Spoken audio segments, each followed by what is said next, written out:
উখরিজাত লিন্নাস কুনতুম খায়রা উম্মাতিন লিন্নাস, সমস্ত মানুষ। উস্তাদ জি আছেন, উলামায়ে কেরাম আছেন, তুলাবায়ে ইলজাম আছেন। আন্নাস আলিফ লাম ইস্তিগরাকি, আরবি ভাষা দ্বারা পড়ছে, সবাই জানেন। যেই শব্দের শুরুতে আলিফ লাম যোগ হবে ওই শব্দ তার ফর্দে কামেল, সকল সদস্যকে শামিল করবে।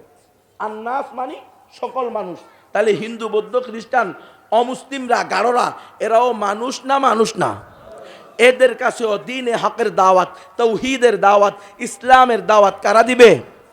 মুসলমানরা। কিন্তু আমরা কি এই দাওয়াত দিয়েছি? আমরা দাওয়াত দেই নাই দেখা আজকে রাম মন্দিরকে, বাবরি মসজিদকে রাম মন্দির বানানোর কি চলতেছে? ষড়যন্ত্র চলতেছে। আমরা যদি দাওয়াত দিতাম তাহলে এত বড় স্পর্ধা তারা দেখাইতে পারতো